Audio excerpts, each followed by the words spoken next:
Testing witness mic, sound check, level 1, 0, test, test.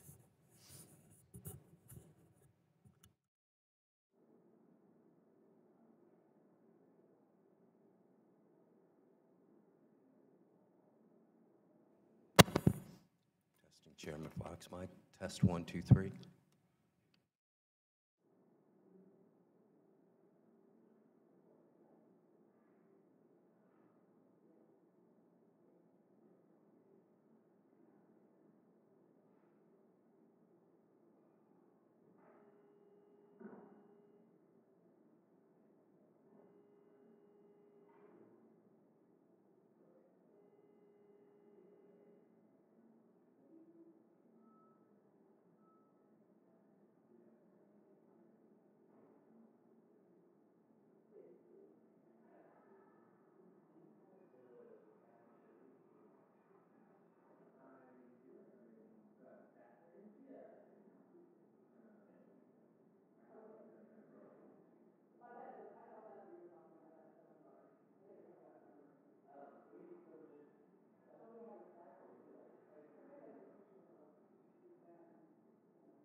Testing main level 3, 0, test 1, 2, 3, 4.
A quorum being present, the Committee on Education and the Workforce will come to order. Good morning, everyone, and welcome to today's full committee hearing. I'd like to thank our witness, Ms. Barbara Stewart, for joining today's important discussion on the need for continued oversight of the Corporation for National Community Service, CNCS, following a pattern of failures in management of CNCS in the past. From the founding of our country, millions of Americans have always volunteered and served not only their own communities, but those in need of assistance across the country. This devotion to service is one of the things that makes America exceptional and is a hallmark of the people of this country. Not until 1993 did the federal government get actively involved with channeling taxpayer dollars to local communities and volunteers, and illustrated again that the federal government often does not add value to an endeavor. CNCS issues $750 million in grants annually, and at any given time oversees more than 2,100 active grants, ranging in size from $40,000 to $10 million. Additionally, CNCS operates programs in over 50,000 locations across the country. This funding was designed to carry out essential programs such as those that strengthen workforce development opportunities, provide economic recovery, support struggling neighborhoods, and promote health and well-being in areas impacted by natural disasters.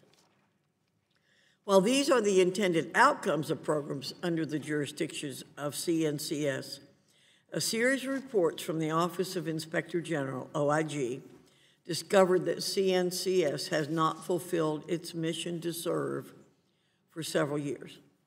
Reports filed by OIG have noted patterns of fraud, mismanagement, noncompliance, and safety hazards within CNCS. These are not words members of Congress like to hear, coming from an agency that received over $1 billion in taxpayer funding for fiscal year 2018. It is troubling to read through the incidents of misconduct and mismanagement of CNCS, and even more troubling to see that little has been done to bring significant changes to the corporation after several years of oversight and demands from Congress to change the way CNCS conducts its operations. The failures of the corporation in these areas have put at risk those who the mission it is to serve, including the most vulnerable among us. The OIG has provided CNCS with ample ideas to change its operation and has even outlined a uniform set of 19 criteria across the entire grant portfolio. Additionally, CNCS has spent more than $24 million in attempts to modernize its critical grants management system. Yet OIG has found the program is still not up to standards after spending these millions in taxpayer funds. Despite the OIG's recommendations, as well as the monetary resources provided, CNCS still has not implemented these recommendations and has failed to correct mistakes of the past.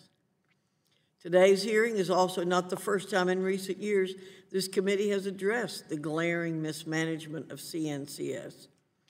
As far back as 2011, the Higher Education and Workforce Development Subcommittee examined the issues plaguing CNCS. In each of these hearings, CNCS management has assured Congress it would correct mistakes of the past and bring accountability to the programs under its jurisdiction. These promises have proven to be empty. And here we are again, addressing these issues with CNCS. While the practices of CNCS have not changed yet, there's been a change in the agency's management. Ms. Barbara Stewart took over as CEO of CNCS in February of this year after being confirmed by the Senate. Ms. Stewart has a strong career in management and public service and has been praised by others for her commitment to service and devotion to addressing challenges in America's most vulnerable communities. Since being confirmed by the Senate, Ms. Stewart has expressed intentions to continue the mission of CNCS, and it is the obligation of Congress to understand how Ms. Stewart will address the fraud, mismanagement, noncompliance, and safety that has undermined the mission of CNCS. I look forward to Ms. Stewart's testimony and thank members of this committee for joining today's discussion. With that, I recognize Ranking Member Scott for his opening statement. Thank you, Chairwoman Fox, and thank you, Mrs. Stewart, for taking time to testify before the committee about the important work of the Corporation for National and Community Service and the return on investment of our nation's strong commitment to service. Last year, approximately 325,000 Americans serving through AmeriCorps and Senior Corps invested over 150 million hours of service to their communities in more than 50,000 locations across the country. In my district alone, $100 million in funding from CNCS and matching contributions supported almost 400 AmeriCorps and Senior Corps member support programs. These programs included Boys and Girls Clubs, which inspire and enable our youth to realize their full potential. 4 of these clubs are strategically located in public housing developments and are instrumental in providing support and enrichment activities for residents. Service programs also engage and support retired Americans. The City of Hampton in my district sponsors a foster grandparents program in which 113 foster grandparents mentor and counsel at-risk children, including over 150 children in Head Start and over 250 in elementary school. 92% of the Head Start's children with foster grandparents showed improvements in awareness, book knowledge, print awareness, and early literacy skills. The Senior Companion Program engages over 50 senior volunteers throughout my district to help more than 150 homebound and disabled seniors maintain an independent lifestyle in their homes. Not only do service programs provide vital services for those in need from infancy through old age, but they also produce societal benefits that far exceed their costs. For example, 79% of AmeriCorps alumni say that their service was a defining professional experience. 59% of hiring managers believe that AmeriCorps alumni have the soft skills necessary to find difficult to find in traditional applicants for job openings. In fact, more than 450 companies, including Disney, CSX, Comcast, are prioritizing national service alumni in their hiring. These results are proof that national and community service programs go beyond their altruistic roots and contribute to high-quality workforce development opportunities that may rival the best apprenticeship programs. Elimination of national service programs and CNCS would be a disservice to the small and large businesses looking for skilled employees. National and community service programs not only benefit states, localities, nonprofits, and businesses, but also the Corps members themselves. The 2009 empirical study published by the Journal of Policy Analysis and Management found that AmeriCorps participation increased its members' civic engagement, connection to communities other than their own, and knowledge about problems facing their communities. For older participants who aren't at the beginning of their careers, the report cites gains in health, self-esteem, life satisfaction, financial health, and civic capital resources. All of these benefits I mentioned are reasons why the cost-benefit ratio of AmeriCorps is up to more than $2.50 in return to public benefit for every dollar invested. Sadly, this morning's hearing is not about the benefits of the national and community service, nor is this hearing a discussion of a thoughtful and bipartisan reauthorization of service programs. We're not called here to discuss how the new CEO is working to improve CNCS operations and technical assistance. Instead, this hearing was called by the majority to further a false narrative that CNCS exists to waste taxpayers' money by doling out generous grants to unaccountable nonprofit organizations that are plagued with a history of waste, fraud, and abuse. In reality, CNCS grants go to under-resourced, community-driven organizations and amount to roughly $6.50 for each hour a Corps member works. Despite the claims of the majority, There is no evidence of improper direct grant payments made by CNCS. Additionally, the corporation's swift effort to implement the OIG's recommendations has increased the grantee to subgrantee payment compliance by nearly 50% in just 1 year. Now, I remind everyone that this hearing comes on the heels of the President's budget for fiscal 19 to eliminate CNCS, and 1 year after the President's fiscal 18 budget request, which also proposed to zero out the program.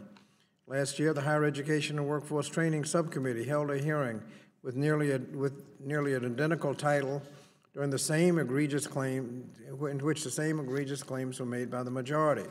At that time, my colleague, the gentlelady from California, Ms. Davis, submitted for the record a letter signed by 65 current and former Republican officials expressing strong support for funding for CNCS. That list included Republicans like former Mississippi Governor Haley Barbour, former Congressman Chris Gibson, and Ron Kaufman, who served as President George H.W. Bush's political director. The letter remains just as relevant 1 year later, and ask unanimous consent to enter it again into this morning's hearing record. Without objection. In another showing of strong bipartisan support for the invaluable work of the corporation, this Congress actually increased CNCS funding by $34 million in the recently enacted bipartisan omnibus appropriations bill. Service programs were last authorized in 2009 by the Edward M. Kennedy Serve America Act. The bill was passed with overwhelming bipartisan support and showed the value America places on service programs. I look forward to the time when this committee can objectively assess what is working and what needs improvement, the same way it did in 2009. That way we can put forward a thoughtful reauthorization that strengthens, not eliminates, national and community service programs. So I thank Ms. Stewart for testifying today, and I look forward to hearing about her efforts to strengthen CNCS and broader benefits of national and community service. I yield back. Thank you, Mr. Scott. Pursuant to Committee Rules 7C, all members will be permitted to submit written statements to be included in the permanent hearing record, and without objection, the hearing record will remain open for 14 days to allow such statements and other extraneous material referenced during the hearing to be submitted for the official hearing record. It's now my pleasure to briefly introduce our distinguished witness. Ms. Barbara Stewart is the Chief Executive Officer of the Corporation for National and Community Service. Ms. Stewart, will you now raise your right hand? Do you solemnly swear or affirm the testimony you're about to give will be the truth, the whole truth, and nothing but the truth? Let the record reflect our witness answered in the affirmative. Before I recognize you to provide your testimony, let me briefly remind you of our lighting system. We allow 5 minutes for a witness to present testimony. When you begin, the light in front of you will turn green. When 1 minute is left, the light will turn yellow. At the 5-minute mark, the light will turn red. At that point, I ask that you wrap up your testimony. Members will each have 5 minutes to ask questions of you. Ms. Stewart, you're recognized for 5 minutes. Thank you, Chairman Fox, Ranking Member Scott, and members of the committee. Thank you for this opportunity to meet with you and share my commitment to accountability and good stewardship of taxpayer dollars, a key priority I share with the dedicated professionals of the Corporation for National and Community Service. I am grateful to President Trump for affording me the opportunity to lead this agency, and I am humbled by the trust he has placed in me. It is my hope that, in time, I will earn this committee's trust as well. During my more than 30-year career, I have served in the private, public, and nonprofit sectors, utilizing strong management skills, operations experience, and a passion for service. In each role, I worked to manage budgets with fiscal responsibility, build strong teams, and deliver results. Since assuming my position 8 weeks ago, I have met with some of the 300,000 Senior Corps and AmeriCorps members who serve in 50,000 locations throughout the nation. These dedicated individuals are tackling some of America's toughest challenges. They're helping disaster survivors recover from devastating floods and hurricanes. They're preparing young people to succeed in school and in life. They're helping seniors to live independent lives. They're serving in communities affected by the opioid crisis, and so much more. As this agency's CEO, I will call on my past experiences to bring a laser-like focus on accountability, efficiency, effectiveness, and impact to CNCS. While there's no question about the important mission of the agency, I've identified several operational challenges that require immediate attention and renewed stewardship. I understand this committee and our Inspector General have also identified some of these same issues over the years. I believe that every organization, no matter how big or noble the mission, can and must look for opportunities to improve every day. CNCS is no exception. My leadership team and I are guided by several core principles to ensure efficient and effective use of taxpayer funds, strengthen accountability, streamline systems to improve the grantee, member, and volunteer experience, and create an environment of innovation and creativity in the national service field. With these principles in mind, we're taking steps to strengthen our information technology and financial management systems by filling essential positions in our agency leadership, which I have detailed in my written testimony. Additionally, I intend to be personally involved in holding my leadership team accountable. As a large federal grant maker, strong monitoring and oversight throughout the grant lifecycle is critical to ensure greater guarantee, success, and accountability. It's important to note that the overwhelming majority of the funds we award each year to thousands of grantees are spent, as expected, to support service and volunteering in communities across the country.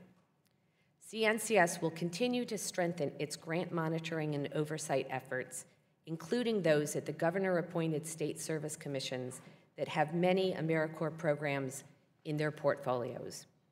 We're committed to preventing and detecting compliance issues and holding non-compliant grantees and commissions accountable. Speaking of oversight, two of the areas that are of the utmost importance to me are ensuring programs and grantees fully comply with the requirements related to the National Service Criminal History Check and member prohibited activities. In both of these areas, the agency has taken steps to improve grantee education and training, update guidance, and develop new tools to strengthen compliance. I'm pleased to see this progress, but understand there is still more work to be done to meet our responsibilities.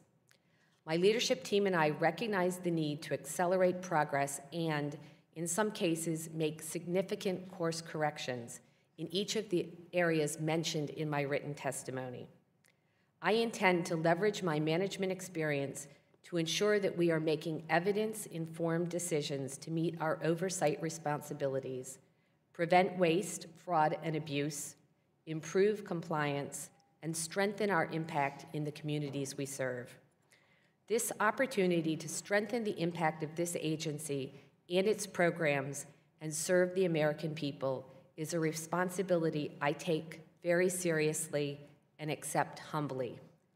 I appreciate this opportunity to explain my commitment to create a strong, accountable, and efficient CNCS. Thank you. Thank you for your opening statement, and now we'll move into the question period. Each member will have 5 minutes to ask questions, and I will recognize myself to begin. Thank you for being here, and I know that, as you know, we talked a little bit yesterday, we all take oversight seriously and want to ensure that federal money is being spent in the proper way, and I know that you have a lot of people on the dais, both sides, that want to make sure things are done correctly, and that's kind of the intent of some of my questions. In our oversight role, one is our job to do oversight, but also within the executive branch, the Inspector General. They do a semi-annual report, and it was issued in fall of 2017. As you're aware, it was stated there are 60 unimplemented recommendations dating far back as 2011. And I think that's what's been kind of frustrating for me is that a lot of these unimplemented recommendations, it just seemed we have made progress over the last little bit. And it represents hundreds of millions of potential cost savings to taxpayers, and it's highly concerning. Can you give us an outline? I know you did a little in your opening statement, but kind of more open-ended. I'll give you more time to. Can you outline for us your plan to review the open recommendations, your plan for implementing them, and commit to reporting back your progress on a monthly basis? Absolutely. I am aware of the IG's report and find the fact that there are so many open recommendations disconcerting.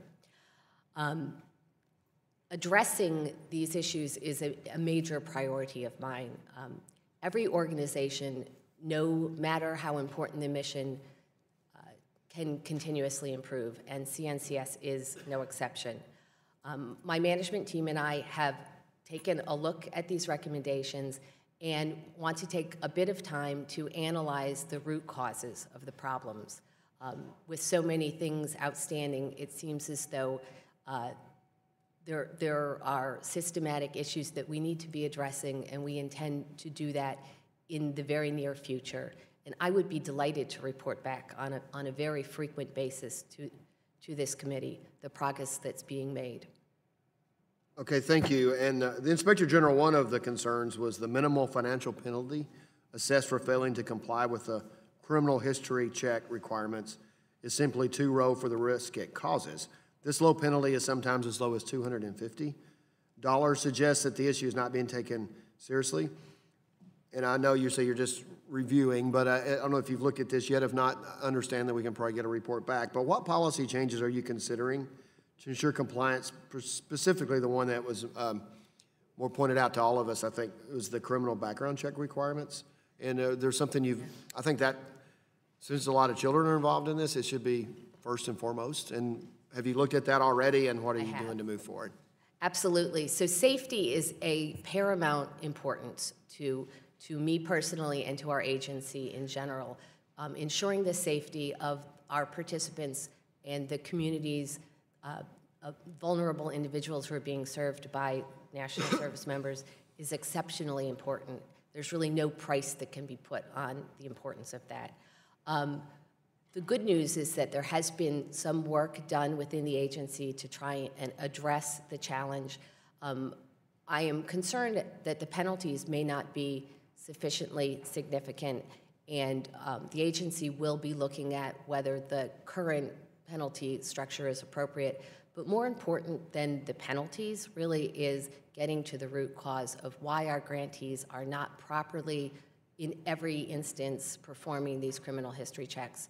So I have charged my team at looking at ways that we can provide solutions to grantees so that they can more consistently always provide criminal history checks in a timely manner. Well, thank you. And as, of course, in oversight, a lot of times you look at the issues that are not going well. And as I had said in my opening question, there were over 60 unimplemented recommendations. There are plenty of those. But I will tell you, I have visited different funded groups in my district, so there are people doing good things. Yes. And one particularly I remember was they're helping teachers kind of learn and deal with people who are looking at college as first-generation opportunity, which is a big issue in my area. And so there are, and we have to focus on these things, we have to get them fixed, but there are people doing good things as well. So I just want to point that out. And that concludes my questions, and I will yield back my time, and I will recognize the gentleman from Virginia, Mr. Scott, the ranking member, 5 minutes for question. Oh, you're not going to? Oh, I'm sorry. I think you've deferred your time for later, and I will recognize my good friend from Connecticut, Mr. Courtney, for 5 minutes for questions. Great. Thank you, Mr. Guthrie, and thank you, Mr. Scott. Ms. Stewart, congratulations on your confirmation or nomination for the position. Again, I think it's a great agency, and as your testimony indicated, there's a lot of incredibly cost-effective, wonderful things that are happening all across the country. Again, just to sort of set the context here, President Trump just signed the 2018 Omnibus on March 23rd, and again, that budget actually boosted funding for AmeriCorps from $1.03 billion in 2017 to $1.06 billion, which, again, I think it's important to note the budget when it started, in terms of what was submitted by the White House in May of 2017, actually only had funding to eliminate the agency. So I point that out at the outset because it really shows there was actually a very strong bipartisan vote of confidence in the program in terms of not, a large increase, but certainly a signal that we want good, safe, effective programs to continue. And again, I think your stewardship should also feel that you're part of that vote of confidence. Again, unfortunately, the 2019 budget, which was submitted, also has sort of a small amount just to eliminate the agency. Is that correct? It is correct. Having said that, as you've pointed out, the corporation enjoys very significant bipartisan support. And my commitment to the president is that I will endeavor to be an excellent steward of taxpayer money, to resolve management issues that have been pending over a period of time, and also ensure that the fantastic work being done on the ground by our volunteers and service members is aligned with the priorities of the president, which are in many ways y'all's priorities as well, in terms of helping with opioid prevention, disaster recovery, economic opportunities, helping our veterans. So there is fantastic bipartisan support for the work of the corporation. And again, there's a number of us that want to help you in your mission. Again, in Eastern Connecticut, which we'd love to have you come up and visit, we've had a Jumpstart program helping early childhood centers throughout Eastern Connecticut using, really enthusiastic, great kids from the University of Connecticut and Eastern Connecticut State University, basically providing free personnel to make sure kids are school ready at Head Start programs and other early childhood centers that are there. The charisma that college-age kids have with youngsters is really an amazing thing to see. And again, thousands of kids have benefited from that. Food Share, which again is a program that provides feeding programs during the summer in conjunction with the school district, has also really provided an essential avenue for nutrition for young kids. Again, all done very safely, with background checks and vetting to make sure that the people who are there, and again, there's never been an issue or a problem.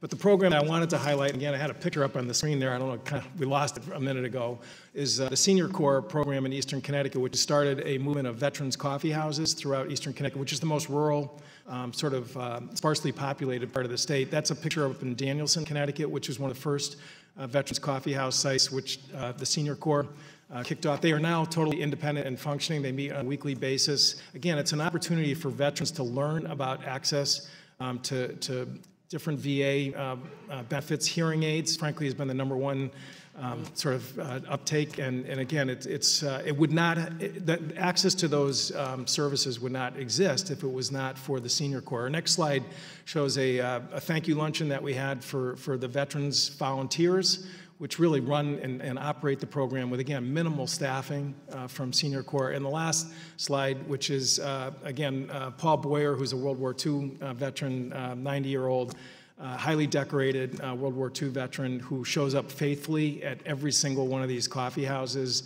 and is there to encourage. So I just, again, would encourage you to come on out and get out there, and we would love to have you up in Connecticut. We have real life examples of the importance and value that the taxpayer gets from these programs, and certainly for the people that it served. And with that, I yield back, Mr. Chairman. Thank you, gentlemen, for yielding back. I now recognize Mr. Wahlberg of Michigan, 5 minutes for questions. Thank you, Mr. Chairman. And Ms. Stewart, thank you for being here. And the pictures we just saw up are evidence of some good things taking place, meeting needs, and I think that indicates why a hearing like this is so important. To waste good resources that could expand opportunities to touch lives and meet needs is probably one of the most egregious sins that we could commit in allowing things like that to happen. So, Ms. Stewart, the corporation estimated it paid nearly $50 million in improper payments in fiscal year 2017. in just 4 programs. This represents an improper payment rate of over 12%. The corporation's reduction target is to only make $47.5 million in improper payments in fiscal year 2018. You noted in your testimony that almost 90% of the improper payments are due to the issue compliances with background checks. My question is, recognizing this goal was set before your arrival, I certainly would think it's an inadequate goal, but it was set before your arrival, and that you are looking to make significant reforms to improve the background check compliance processes. Are you reviewing this target, and what action will you take to make bigger improvements to rectify this issue? I absolutely share both the concerns that you expressed. One, that we need to make sure that all the resources are being used properly, unequivocally, and also that the goals that had been identified by the prior administration are not sufficiently ambitious. So my team and I will endeavor to make significant improvements over the prior set of goals, establish much stronger goals, and work toward them. The criminal history check is a problem that needs to be solved quickly, because it will have a very important impact on our improper payments.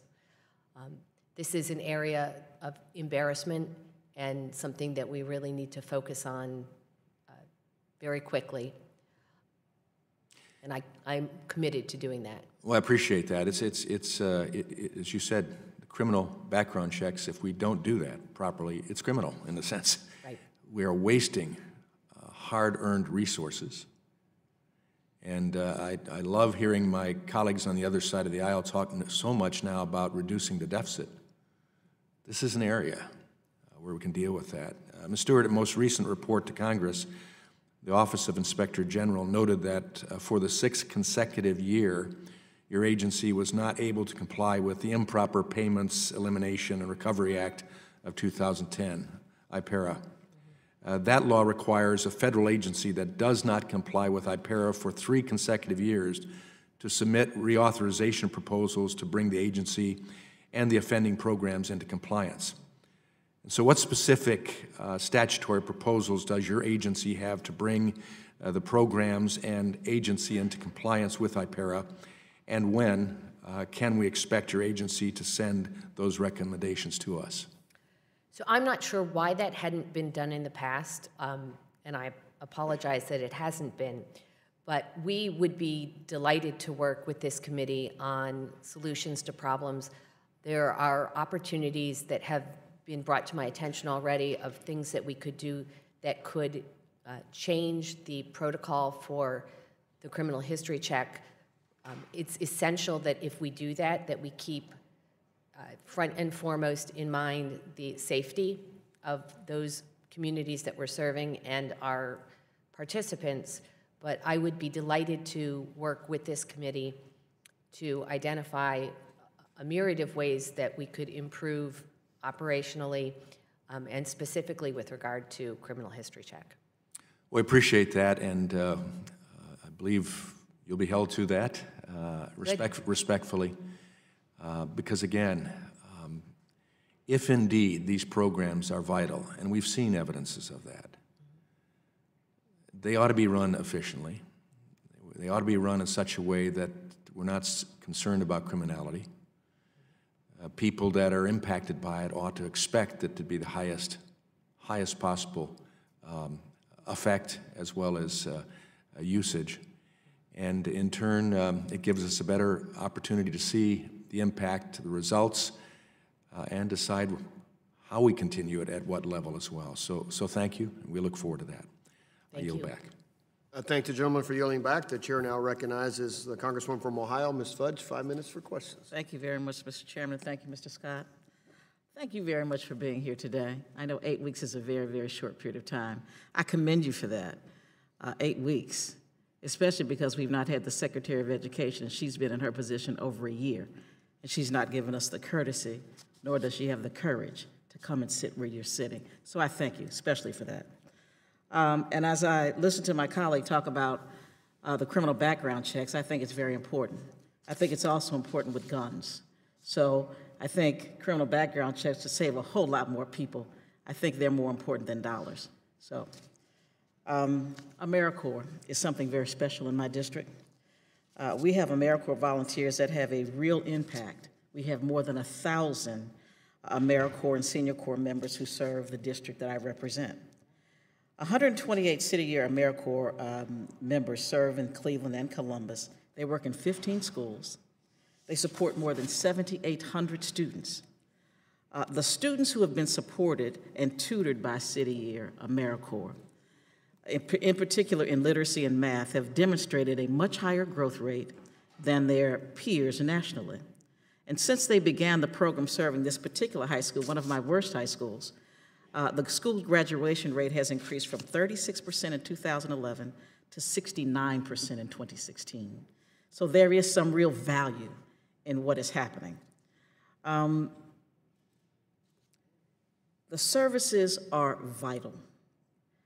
If you could just give me some idea of what you think in your short time might make this a stronger program, please feel free.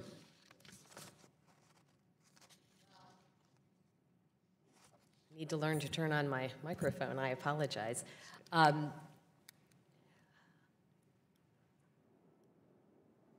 feel very strongly that some of these less than exciting but very important core functions need to be resolved.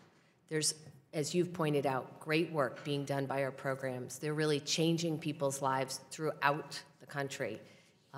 50,000 locations throughout the country, our AmeriCorps and Senior Corps members are making a huge difference in their community.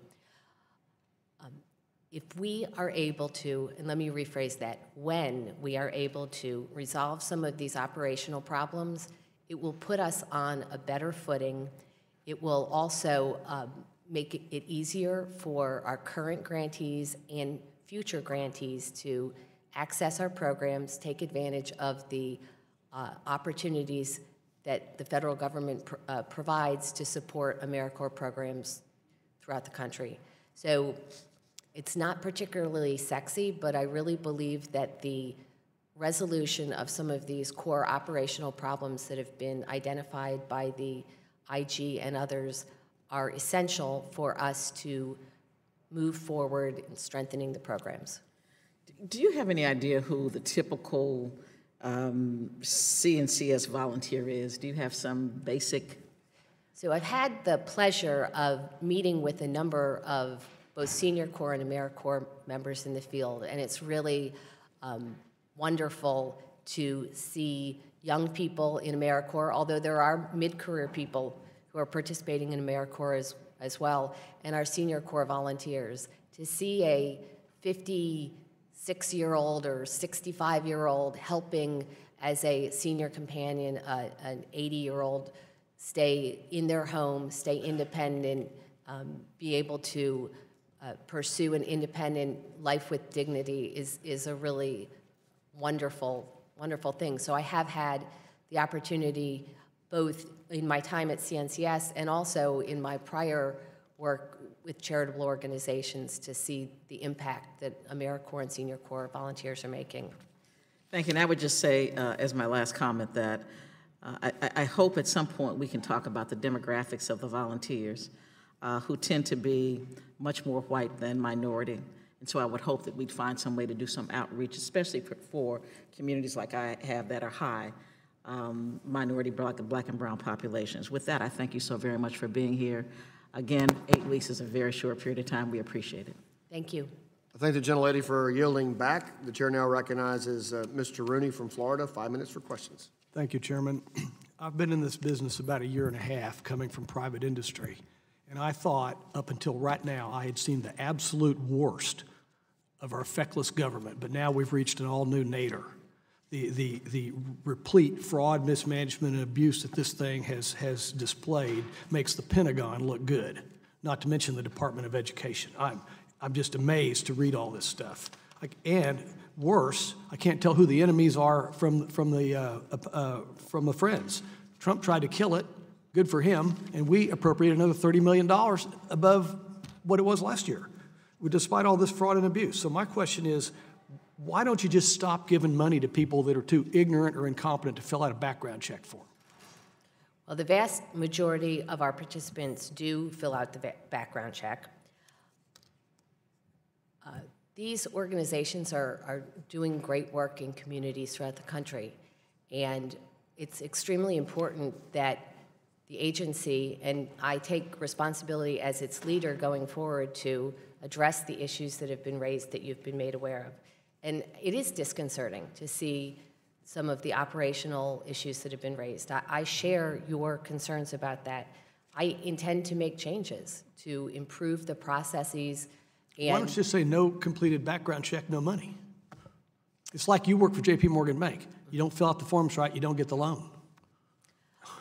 So we do have penalties for grantees who don't complete the background checks, which can include their elimination from the program. And Great. we need, as I was mentioning to one of your colleagues, we need to be looking carefully about how significant those implications are for a potential grantee or a current grantee. So you wouldn't just make it like a conditioned precedent that you either fill it out or you don't get the money? We haven't done that. I would be open to looking at that as a possibility. That hasn't been the policy in the past. Yeah, but I mean, basically, you're just a loan officer. You're just a loan officer with government money. Well, I would call us more of an investor than a loan officer, because we're not getting the money back. What we're getting back is the good work of the organizations and the volunteers, the AmeriCorps members, and senior corps members. I'm going to be nice about my thoughts about whether the thing ought to exist at all, but let me ask you one more thing. There's something on here called the Social Innovation Fund. Boy, this is really great. What they do is increase public and private resources, our money, to replicate and expand proven community solutions. Now, I'm an English major, but I have no idea what any of that means. Could you elaborate on that a tad bit? So the Social Innovation Fund has not been funded the last 2 years and is actually being wrapped up. So going forward, there will not be a Social Innovation Fund. I have been told that the fund actually leveraged more than twice the public investment, leveraged private investment. But having said that, the fund is actually concluded. There will be, I believe, 2 more years of grant money that's out, has already been given out that we're monitoring. So some of these grants had multi-year aspects to them. But the fund is no longer. It's been dissolved. Well, that's nice to hear that something in this government can go away. Congratulations on that. I just hope that you're going to be able to use your background in private industry to rein this ridiculous agency in. Best would be to get rid of it, but if you can't get rid of it, at least make it function right. And I appreciate your effort. Thank you. Gentleman yields back. Dr. Adams, you're recognized for 5 minutes. Thank you, Chairwoman Fox and Ranking Member Scott, and Ms. Stewart, thank you very much for being here today. In the last 25 years, almost 2,000 residents from North Carolina's 12th District have served over 3 million volunteer hours. Same time, they've strengthened our communities by creating an active citizenry, met needs, and given our young people skills that they can easily translate to our workforce.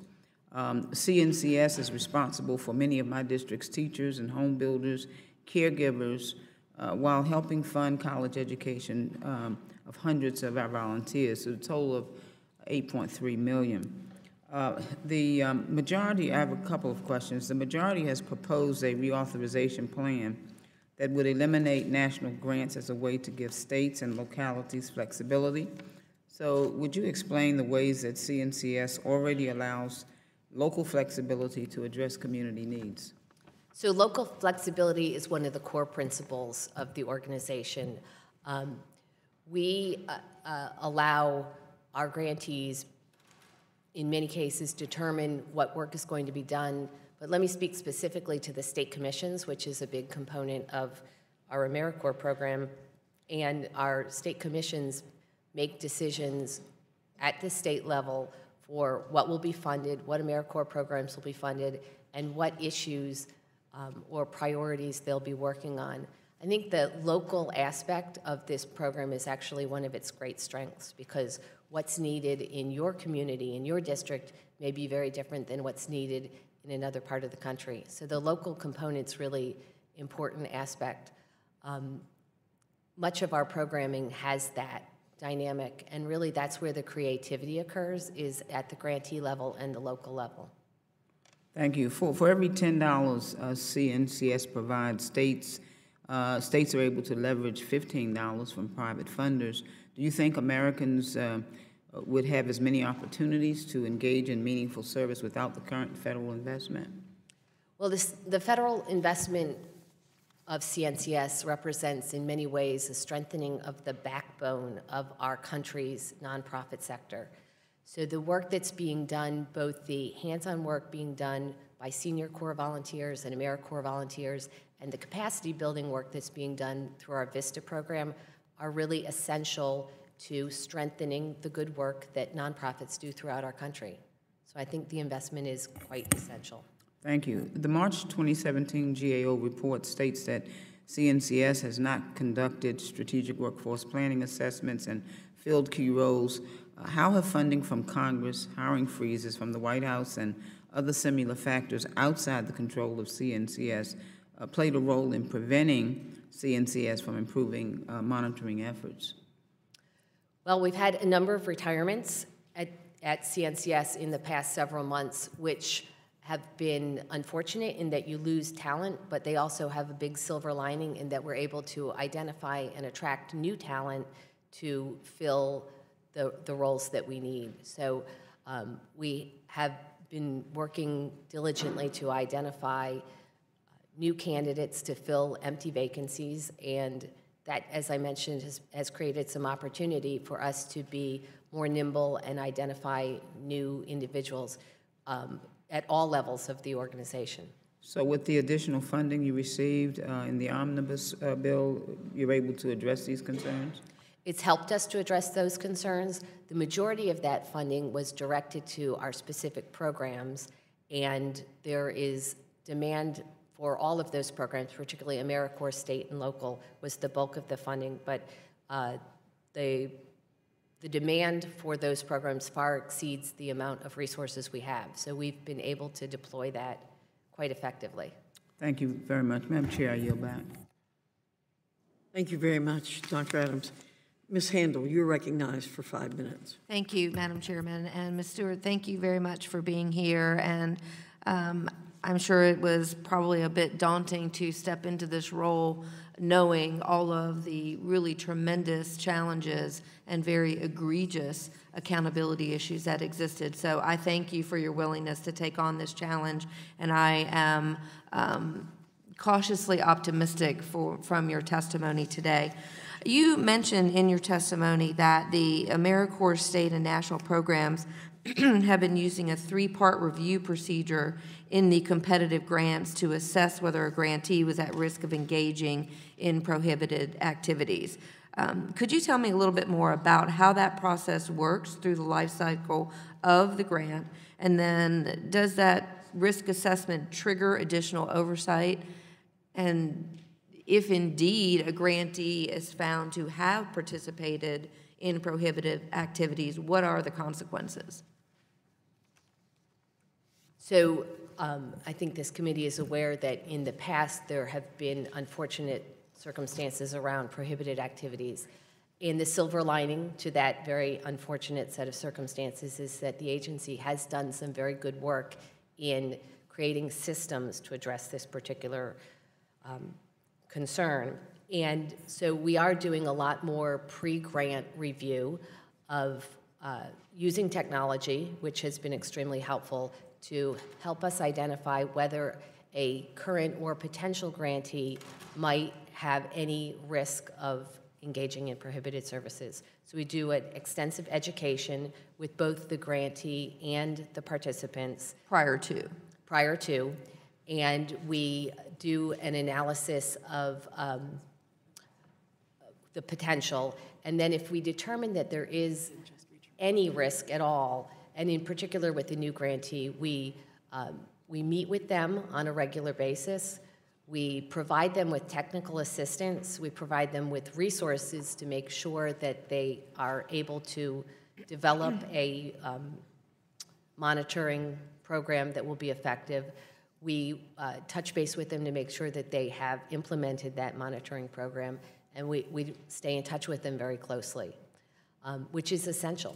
So what happens if that grantee does engage in prohibited activities? So they don't lose their grant? they would lose their grant. They wouldn't necessarily lose their grant immediately. Why? That's been the policy to date, and that may be something that we need to review. If you need some legislative assistance with that, Yeah. please let me know. Yeah. That needs to be cleaned up. It really does. The corporation is also required to use competitive grant-making process in order to administer the national grants. Feedback that I've gotten is that oftentimes once a person is in the queue for the grants, they never get out. Do you have a sense of how many of the grantees are repeat grantees, and how can there be more competition, and maybe there should be a limit on how many times in a row, years in a row, a grantee can receive a grant? So this is an issue that really concerns me. I think it's very important that we make the process of applying for to be a grantee much more simple, because as I have assumed these responsibilities, I've heard from others that it can be at times very difficult to access our resources, and that's not acceptable. So one of the projects that we've already begun working on and will work on throughout this year is to simplify the grant process so that it's easier for others to, if I can interrupt. I don't think it's so much about the process. It's that once someone has become a grantee, they're always a grantee. And so then there's a limited ability, because you only have X amount of dollars to give out, right? So it's a limited ability for new organizations to be able to receive a grant because all the dollars are sucked up by the previous grantees. We do, though, have a competitive grant process, particularly with AmeriCorps State and Local, and by expanding the number of organizations that avail themselves of that and giving them the technical assistance to make them a strong competitor, I think it creates an opportunity for us to expand the number of organizations. All right. I would just submit that having a very diverse pool of grantees is going to help you with that innovation. Thank you, Madam Chairman. I yield back.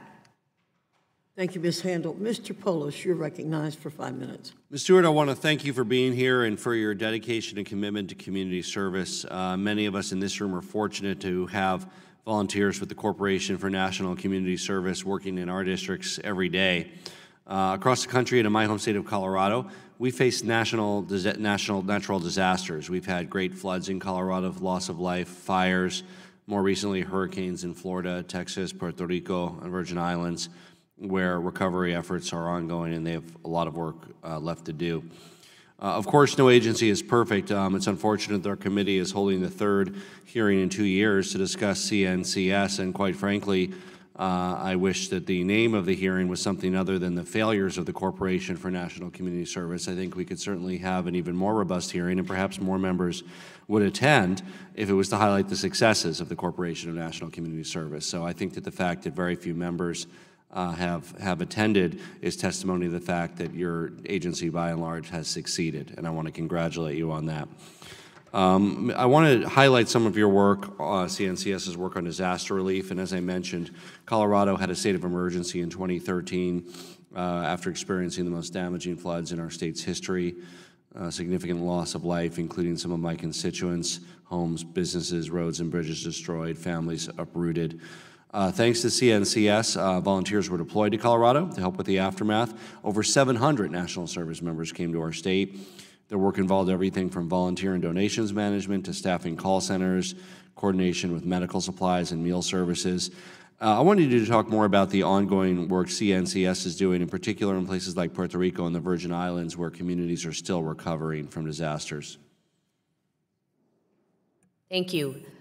We have more than 4,000 service members currently deployed. As you're probably all well aware, this has been a tough year for our country with a number of disasters that have occurred, but I'm very proud of the work that our disaster team does to be on the ground, doing the on-the-ground work, and also helping to coordinate volunteers.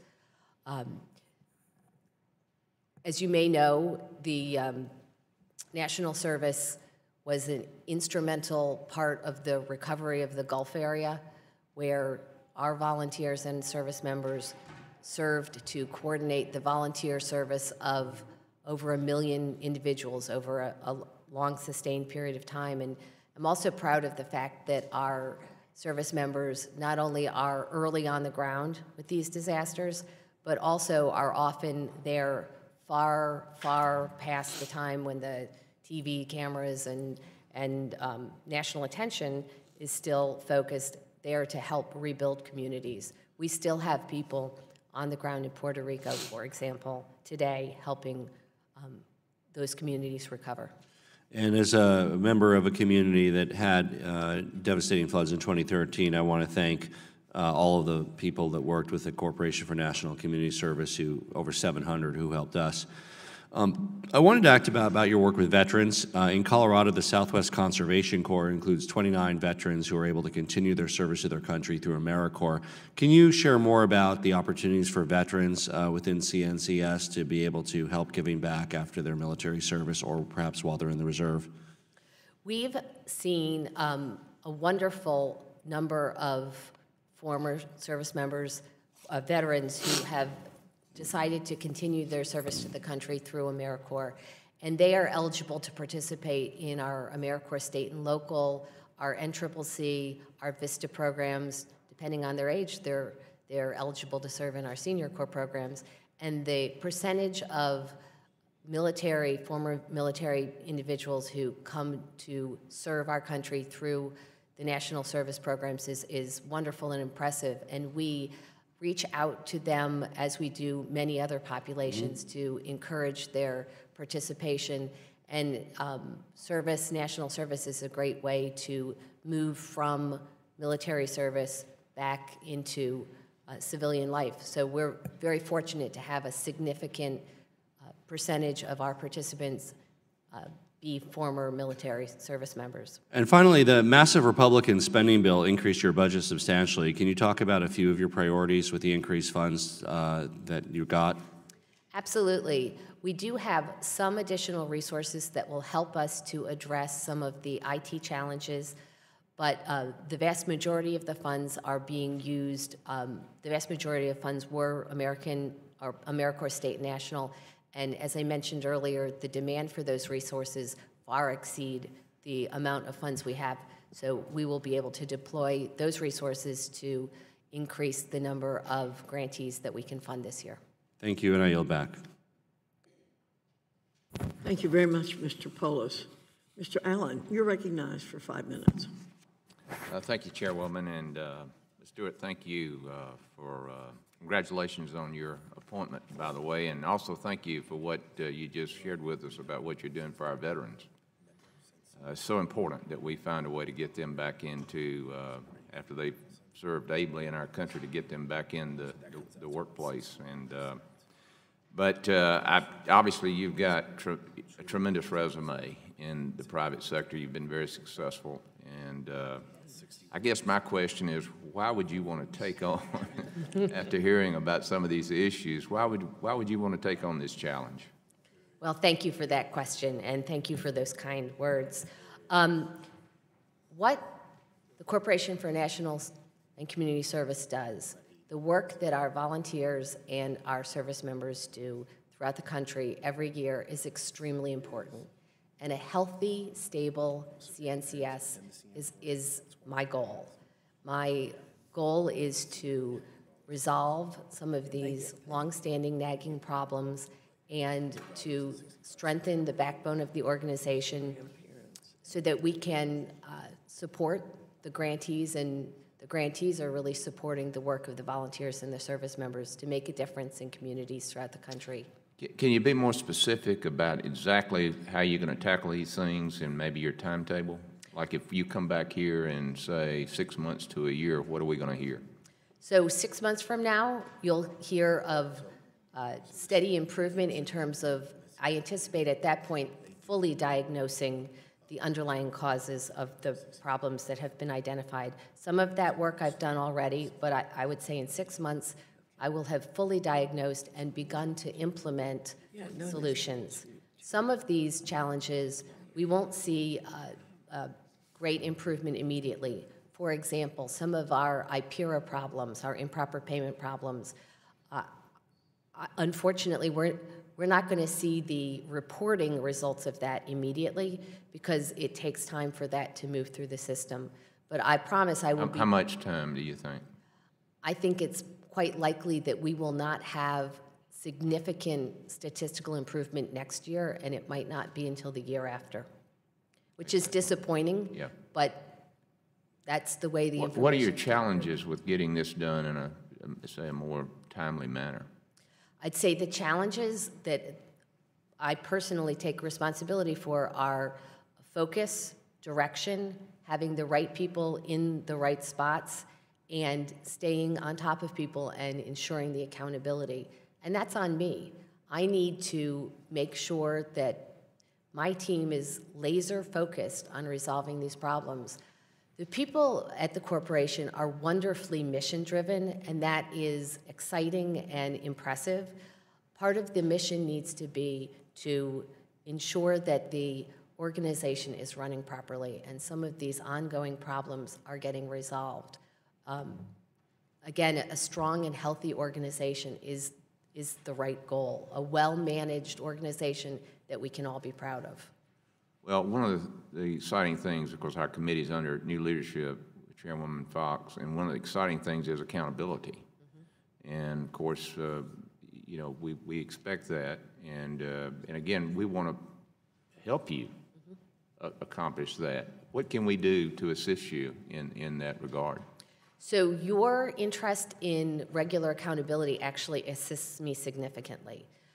Your request for my return to report to you on the progress I'm making helps me hold my team accountable. So I'm grateful for that, and I really appreciate it.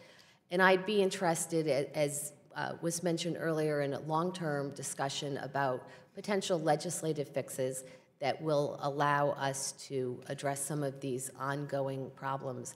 If I determine, let me back up, if something's been a problem for a long period of time, there are underlying reasons why the problems haven't been resolved. And so some of that may have been lack of focus, but some of it may be structural. And therefore, I'd be delighted to be able to return, if I do identify specific legislative solutions to these problems, to work with this committee to address those. Well, and please do that, and we will do everything we can to make sure that we assist you with these challenges that you have, in hopes that in a short period of time we have that accountability that is so important to the American taxpayers. I agree. Thank you. Well, thank you, and I yield back. Thank you, Mr. Allen. I really want to thank you for pressing the issue of accountability. I wonder sometimes if people are listening, but you did. Thank you. Mr. Krishnamurthy, you're recognized for 5 minutes. Thank you, Chairwoman Fox and Ranking Member Scott. I had just a few questions for you. The first is, I'll just set this up a little bit, but the term improper payment, quote unquote, is being used often in this hearing. I want to make sure this committee is aware of exactly what is an improper payment. The term makes it sound like CNCS or state service agencies are giving millions of dollars without any due diligence or oversight, and grantees are acting irresponsibly or fraudulently with that money. Ms. Stewart, isn't it true that a majority of CNCS's improper payments fall into a category called, quote unquote, insufficient documentation to determine, which means that an organization may have filed documentation but might be missing, for instance, a timesheet or eligibility form, or perhaps filled out an administrative document incorrectly? So improper payments do cover a broad spectrum of potential payments, and as you point out, in some cases, payments that are considered improper payments are considered that for relatively unimportant infractions. Now, having said that, we should be playing error-free ball. We shouldn't be having these issues. But regardless, as you point out, often an improper payment is the result of something that is not putting anyone at risk or creating significant problems. I mentioned previously that a lot of our improper payments are a result of criminal history check problems, and our criminal history check problems, while I take very seriously because safety is extremely important, are statistically often a timing issue. So, for example, someone will have completed the criminal history check, but not in the 30 days. They may have completed it in 35 or 37 days or something. Again, I take these rules very seriously. I think we need to be working with our grantees to come up with a solution that they can adopt so that they're not spending their time unnecessarily trying to meet these requirements, but that they are meeting the requirements. But you raise a good point where our statistics are bad and embarrassing, but in some cases they reflect really relatively minor instances of missing the mark. But we shouldn't be missing the mark. Right. We should be playing error-free ball, just like my Chicago Cubs. I understand. And my Chicago Cubs, too. I am an Illinoisan as well. Oh, there you go. Yes. Well, we share that in common. But I think the main point you're trying to convey is obviously we want to correct any errors, make sure that we aren't making these mistakes in the first instance. However, these quote-unquote improper payments basically are describing situations where the grantee may not be abusing the dollars that they receive or committing fraud, but rather there's some compliance issue that needs to be taken care of in the ordinary course before the grantee receives the money, but for whatever reason, it happens after the fact. That's correct. Okay. I think the other issue, I think you touched upon, but I just want to make it very clear for the record, is there's something called a program design issue. And that's another issue that relates to what we're talking about today. And these program design issues are basically issues where a grantee pays core members who went through all required onboarding procedures, but the payment occurred before the background checks were finalized. I think you were touching upon that. And it seems like in an overwhelming number of these cases, the core members pass the background check, but, for instance, it doesn't happen before the payment goes out the door. Correct. So how do we, kind of correct that situation? It is obviously an issue. We want to make sure the background check happens before, but again, it's not as though the person fails the background check and the grantee received the money. You're accurately describing what is often resulting in our improper payments. So, as you said, people aren't at risk because the background check does get completed and there aren't problems discovered, but we're not meeting the standards that we're setting, and our grantees are not meeting the standards that we're setting. And so we need to come up with process improvements that allow them to do that without undue administrative burden, so that we're not detracting from the good work that our AmeriCorps and Senior Corps members are doing by concerns about issues like we're discussing this morning. Got it. Thank you. Thank you for addressing this issue of improper payments. I appreciate it. Thank you. Thank you, Mr. Krishnamurthy. Mr. Smucker, you're next for 5 minutes. Thank you. Good morning, Ms. Stewart. I'd like to follow up just briefly. You partially answered a question I had in your conversation you had with Representative Allen. But first, I'd like to thank you for taking on what I'm sure you were aware was a challenge, and you've been there 8 weeks in an organization that you I'm sure recognize problems going into it, and I think what we have here is we all support the goal. We want to encourage individuals to engage in national and community service to make a difference in their communities.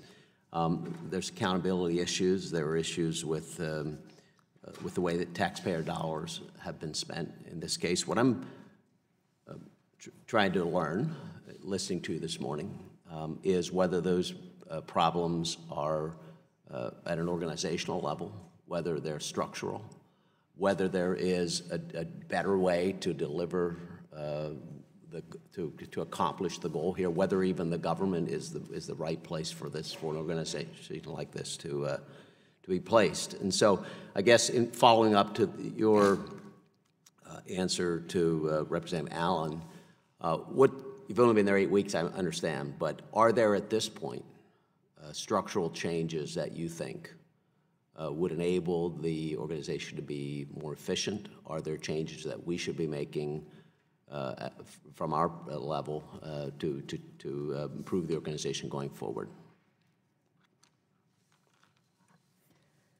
So I think thinking about the requirements that we place on grantees and looking at them in maybe a less prescriptive manner.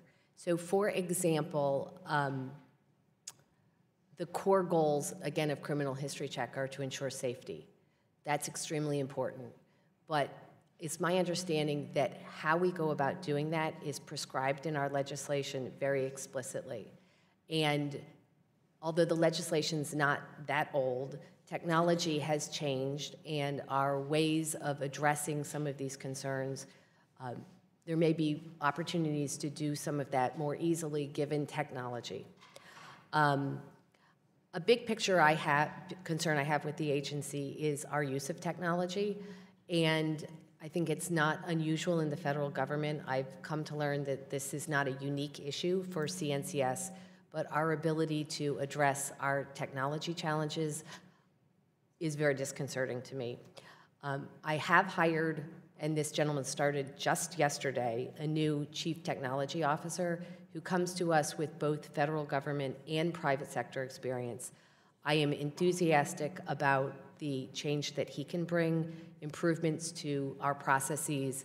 A lot of these are process improvement and managerial type challenges, and really with time, focus, and leadership and accountability from the top, I think we can get a lot of these issues resolved. So I appreciate the question, and I appreciate the offer. And if I identify things that I think could be addressed with change, I will be back. Would like to work through. I want to get one other question in terms of use of taxpayer dollars. About $1 billion you receive? Correct. How much goes out in grants? So approximately $1 billion goes out in grants, a little bit less than that. And that's divided between a number of programs. We have our AmeriCorps state and local program that has national grants. We fund our state service commissions, which I think is a fantastic way of pushing decision-making to the local level. So the information I had, I thought the amount going out to grants was closer to $750 million. So you don't think that's correct? I think it's higher, but that may be a statistic that hasn't stuck in my head in this short amount of time. Yeah, what I'm getting to, I'd be interested in understanding better your operating cost and sort of what that cost is per grant. I can't speak to that. Our salary and expense cost is about $84 million, so a relatively small amount of money compared to the amount of money that we are overseeing in our grant portfolio. My time is up. Thank you. Thank you, Mr. Smucker. Mr. DeSanya, you're recognized for 5 minutes. Thank you, Madam Chair. I want to talk a little bit about, and your background was from the private sector, so having been in local government in the San Francisco Bay Area and the terrific work that our volunteer centers do in the East Bay, and just anecdotally having so many people, partially because of demographics changing, people and baby boomers having more free time, and then younger people having to intern as their career gets going. So if you could talk a little bit about the synergy between the private sector and you. You've got companies like Comcast and AT&T, Bank of America, who are significant supporters of the program. Likewise, in the Bay Area, we get more and more input. I deal with the Silicon Community Foundation, the largest community foundation in the world, who constantly wants their members, the tech community, wants to be more involved in this kind of. So I would actually anticipate a growing interest, certainly in our area, for the private sector to do this kind of work. But therein lies part of your challenge, in addition to the things that this committee is concerned about in terms of proper management and oversight and the efficiency of that. But I'd like you to talk a little bit about the possibilities as you get further into your job. I would think that if I was in your seat, in spite of the challenges of the moment, you would anticipate maybe a year from now having a completely different sort of combination, particularly vis-a-vis the private sector support. So this is what I'd hoped to spend most of my time on. We do too. I think there's a lot of opportunities to work with the private sector. There is a renewed interest amongst, in particular, young employees, but really all employees, to be engaged in their communities, and an understanding that a healthy underlying society is good for business. The whole corporate social responsibility movement, I think, has really gained traction, and a lot more companies are really interested in this.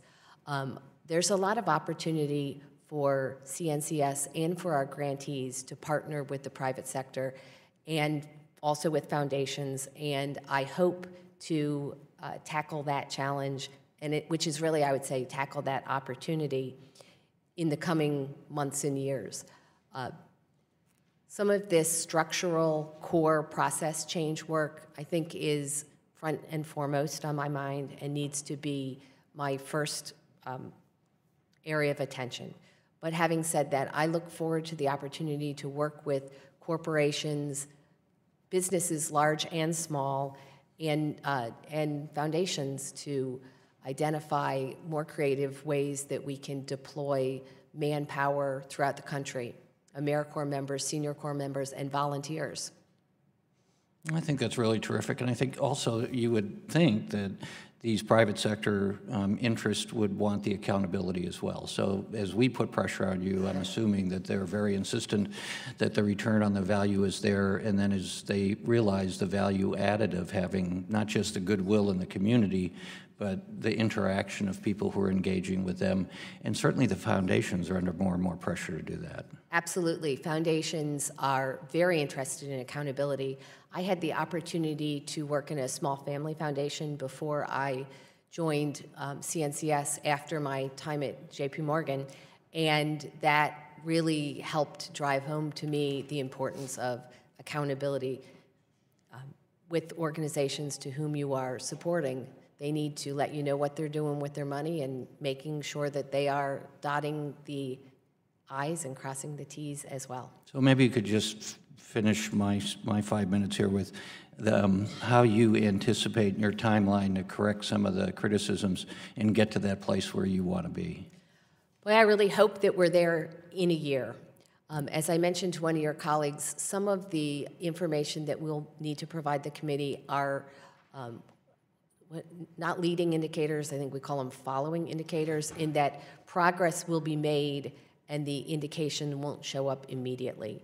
But I am very hopeful that in a year or 18 months, we'll have these issues behind us. I think some of the technology issues, which have been daunting, may take longer. I hope I'm wrong on that.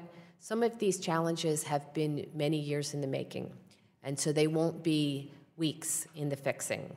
But I have other things I'd like to be doing in addition to ensuring that once things are corrected, that we also make sure that we don't have any backsliding and that we continue to operate in a way that would make you all proud, make the American people proud. I think we all look forward to that moment. Thank you, Madam Chair. I yield back. Thank you, Mr. DeSaulnier. Mr. Estes, you're recognized for 5 minutes. Thank you, Madam Chair. I would like to echo some of my, a couple comments my previous colleague said previously. One is thank you for your service in jumping into this program that obviously has some, we've put some priority on it, at least to set it up. But I also share some of the comments that my colleagues had made about displeasure and, in some cases, even outrage at some of the lack of quality of results that we're getting and overseeing the operations. And I know you're new in the role, and I know you inherited a lot of things that have gone wrong over the last several years from a standpoint of either people within the organization doing the wrong things or allowing the wrong things to be done. But I wanted to focus my time on a couple of specific questions. And one of them deals with the foster grandparents program, which is very highly valued in the state of Kansas, a lot of participation and value there. You mentioned in your remarks that you're looking at how to make things more efficient and improve the processes there. One of the things that's disturbing is the OIG's report from fiscal year 17 about management challenges indicated, again, we mentioned this earlier, but it indicated that 36% of the background checks were failed to be done properly. So could you talk a little bit in a specific area around what you're planning to do as a review that you're working to help improve that? Sure. So the foster grandparent program is, I agree with your comments, it's really wonderful. It's great to see these seniors working with young people and really having an enormous impact on them in a way that maybe someone their parents' age wouldn't be able to. And it's great to see seniors being willing to spend their time doing this.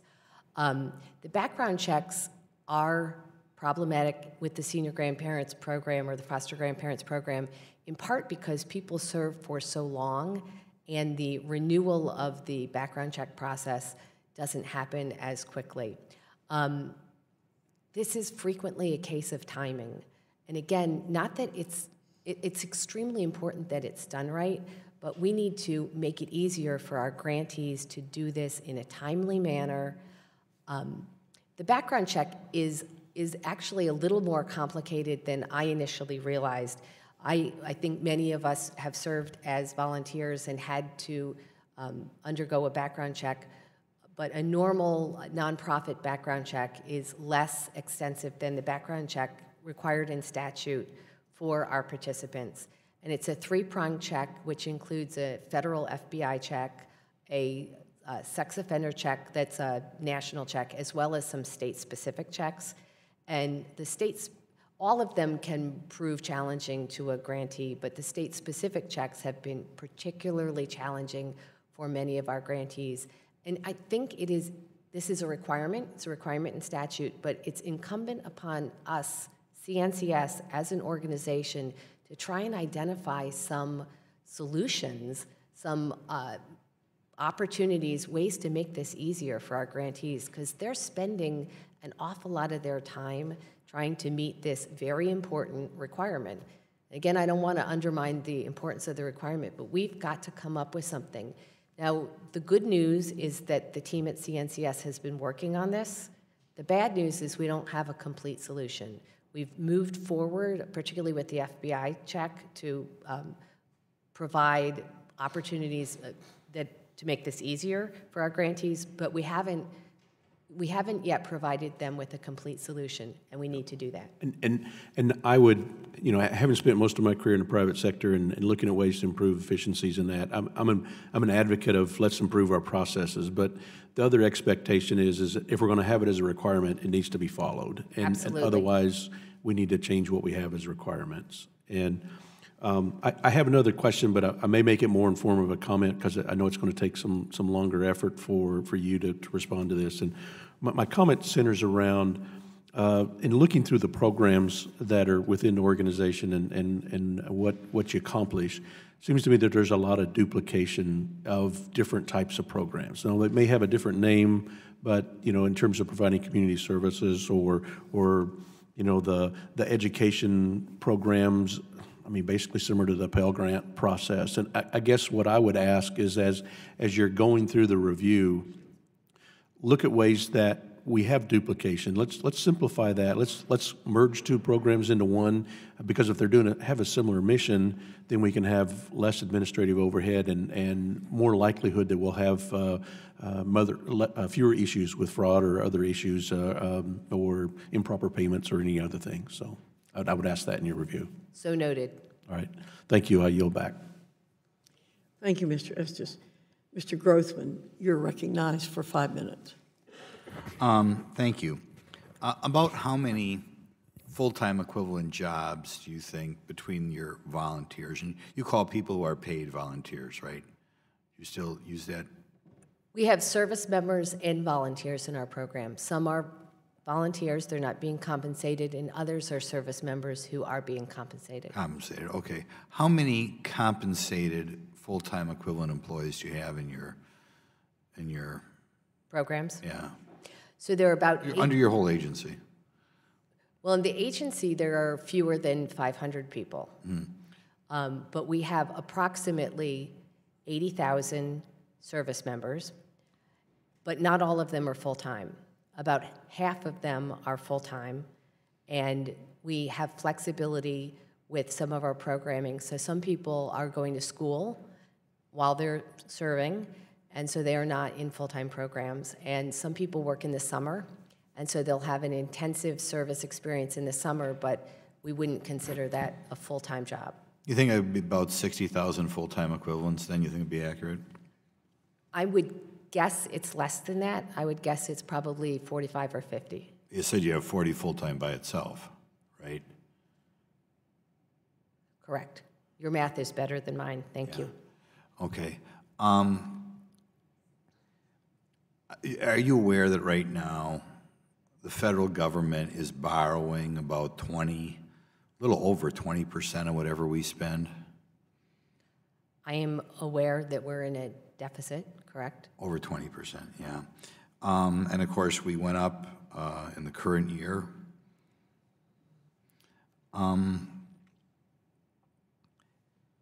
don't want to ask you an unfair question here, or a question that'll get in trouble with the people under you, but can you think of any reason why, given how broke the federal government is, why the things you do wouldn't be done better on the state and local level, particularly given that a lot of states right now are running surpluses?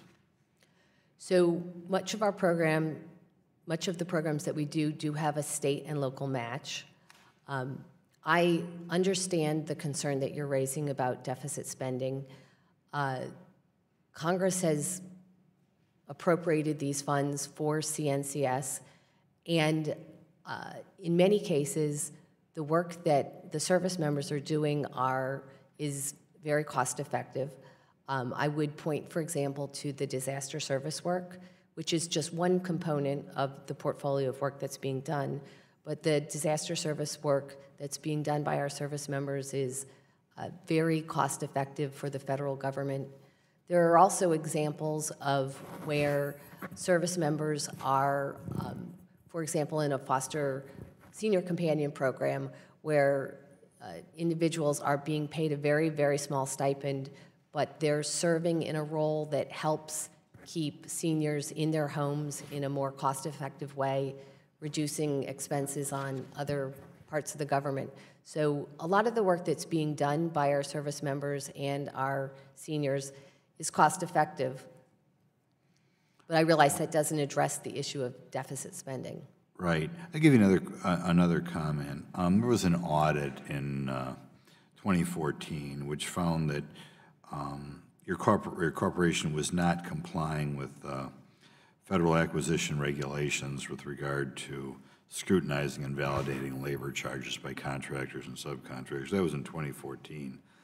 A few years later, they did an audit, and things were still not up to snuff. Do you want to comment on that?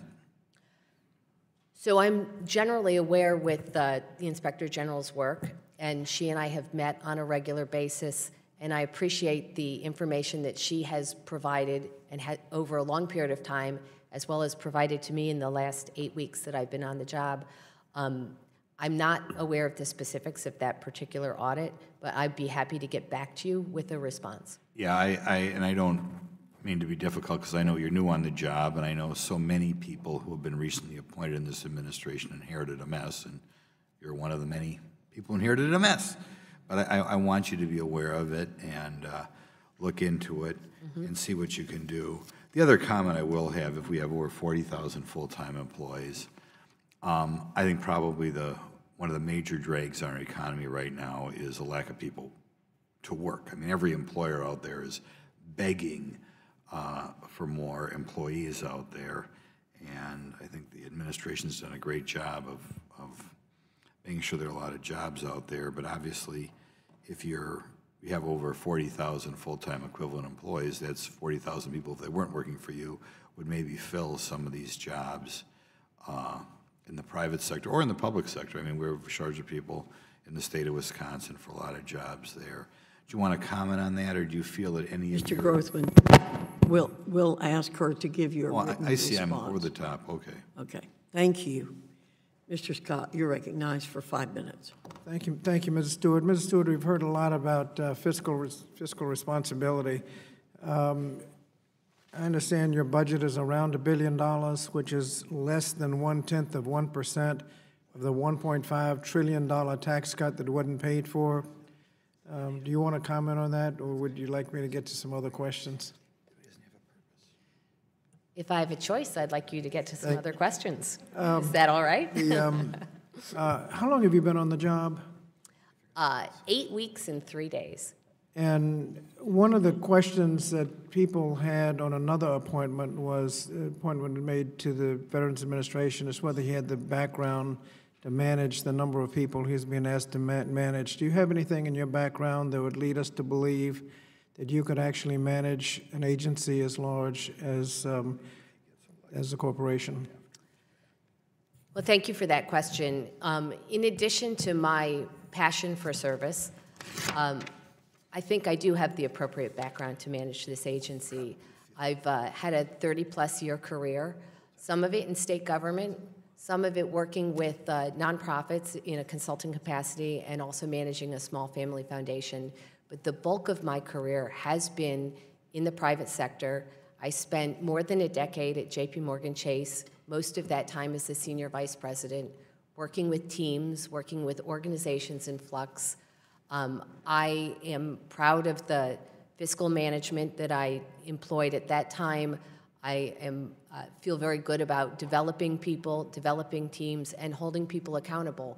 So while this is a unique challenge, and working in the federal government is certainly different than what I've done before, I feel very comfortable that my prior professional experience, coupled with my passion for service, makes me the right person at this time to have this role. Just in terms of management, you've managed the approximate number of people that you're managing now. This isn't some new thing that you're not able to accomplish. Is that right? So I've managed large teams in the past. I've not managed 600 people or 500 plus people. The OIG recommendations, are you going to have trouble implementing any of them? I think they will require a significant focus. They're going to require resources. They're going to require management attention. I don't think they'll be resolved immediately, but they are, as I've expressed previously, my top priority. It's a top priority for me to get to the root causes of the challenges that the corporation has had. Now, most of our discussion today has been on technical management. The purpose of the organization isn't to see if it can be managed. The purpose of it is to try to do some good. What good is the corporation doing? Well, the corporation's doing good throughout the entire country. We have 3,000 grantees. We work in 50,000 locations. The number of grantees, I think, is less important than the number of senior Corps participants, senior volunteers, AmeriCorps members, and the real crux of what they're doing is the impact they're having on communities. So, for example, using the opioid epidemic as an example, the agency has done a brilliant job and much of this occurred before I showed up, pivoting to recognize that this is a challenge that's affecting communities throughout our entire country, everywhere. And so we have currently over 1,000 AmeriCorps members working to help with prevention and post-treatment processes.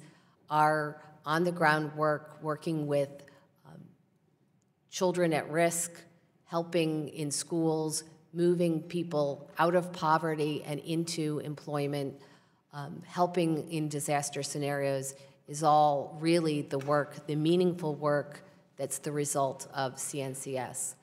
Fixing CNCS's problems is essential because the work that's being done by our volunteers and service members is so important, and it's so important because they're addressing challenges in the communities that they serve. And that's really the crux of this, is to deploy our resources in a way that effectively, efficiently, and with accountability allows us to support these organizations so that they can support the volunteers who are doing the hard work on the ground. Thank you, Mr. Scott. Ms. Stewart, I think you have seen on the part of our members that we recognize very well that you are new on the job, but we're very concerned. The Office of Inspector General has given us a lot of information about the problems in the corporation. In fact, the FY 2017 Management Challenges Report notes that the corporation's giant management system, quote, has encouraged complacency inside the agency, stifled any urgency about improvement of the corporation's core function, and increased resistance to change. This summarizes one of my biggest concerns about the corporation. We've heard many proposals for change from each new face of leadership at the corporation, yet each of them fell short every time. You've mentioned some personnel changes, but I think there's still problems with people not at the level that you've talked about where you have openings. How will your administration go about breaking the status quo and ensure the proposed reforms are not merely another set of empty promises? What are you going to say to those employees at the corporation that Congress is tired of listening to excuses? The employees at the corporation are very mission-driven, very interested in the mission of the organization, and for that— were they mission-driven before you got there? They were, but I didn't get to my but, which is I think they share my goal of wanting to make sure that that we have a healthy organization. And if we don't make these changes, the changes that I'm talking about, we're not going to have a healthy organization. And so I intend to, every day, hold people accountable, meet with senior leaders, and demand that they're meeting with their teams to literally lay out a work plan for all the issues that have been raised and identify the steps and make sure the steps are being taken. The accountability that this committee has asked for, I think, will help me do that. I think it's important that I be able to come back to you and to the committee and show you the progress that we're making on a number of the goals that have been outlined. And so I intend to ensure that there's a culture of accountability and urgency, because as has been mentioned, some of these issues have hung around for far too long, and we need to embrace a real sense of urgency and accountability to support the mission that has been embraced. So mission's really important, but employees need to recognize that, again, error-free ball is really important, and accountability is really important, and showing progress is really important. What is the annual cost of an AmeriCorps, quote, volunteer?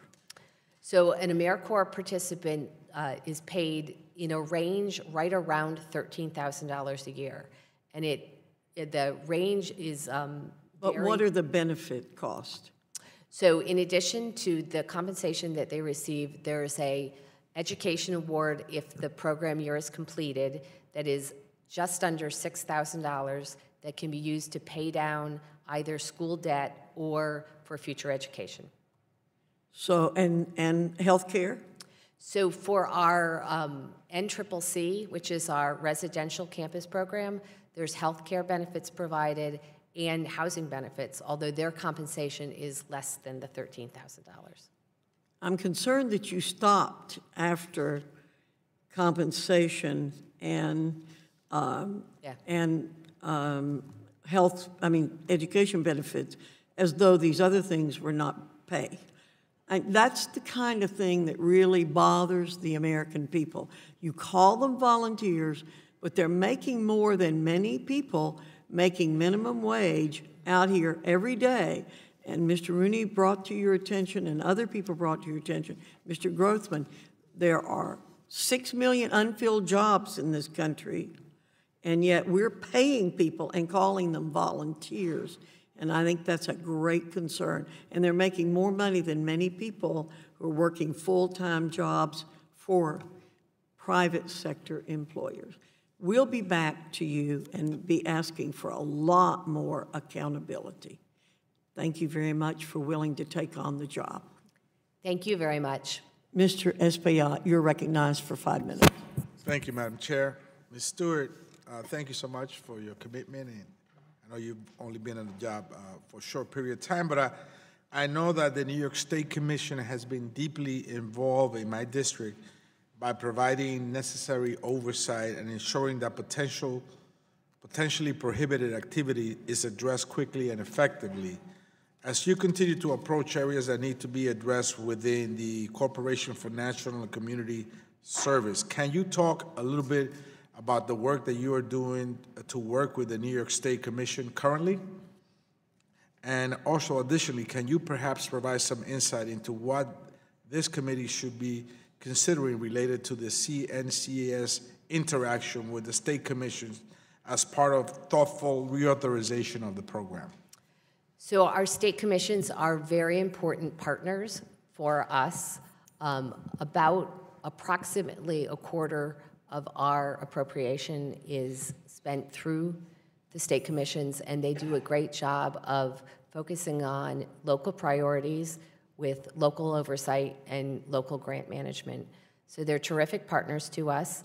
They are also entities in which we invest in, and by that I mean we provide them with resources to help them strengthen their oversight and monitoring capabilities. They leverage local and state level resources as well, so they're a force multiplier for us. We work with all commissions throughout the country and try and help support them in the job that they're doing on the ground. Any light on the New York State Commission and what you're doing with them? So I'm not specifically familiar with exactly what we're doing with the New York Commission. I apologize and would be delighted to circle back with you. We'll get back to you, and perhaps you can give us, and any thoughts on what we should do to reauthorize this program towards the future so that we can... So we talked previously about a variety of potential tweaks, I would say, to the legislation that would allow us to come to some solutions to make life easier for our grantees. And specifically, I had raised the possibility of changing some things in our criminal history check statute, making sure that security and safety continues to be an enormous priority, but trying to come up with some ways that our grantees can more easily meet the requirements. I need a little more time to figure out what the other legislative opportunities are, but I'm sure there are a variety of ways that the programs could be improved upon with some legislation.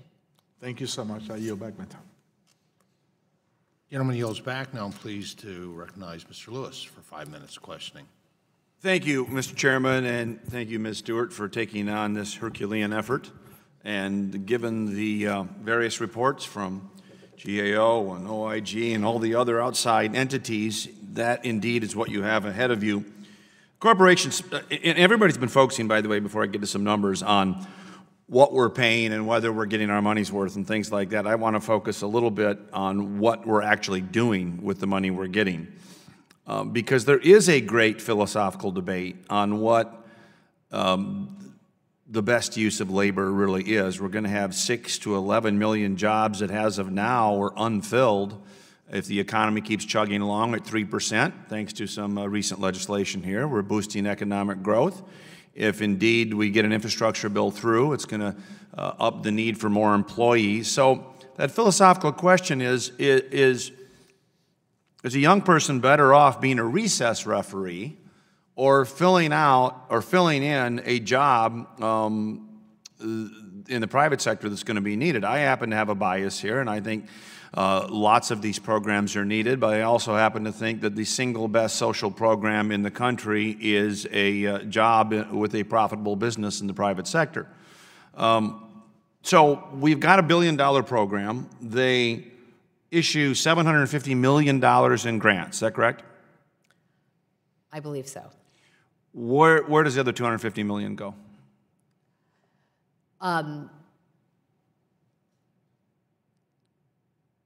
So I was under the impression, which may be inaccurate, and I apologize because I should know my budget cold, but Sorry.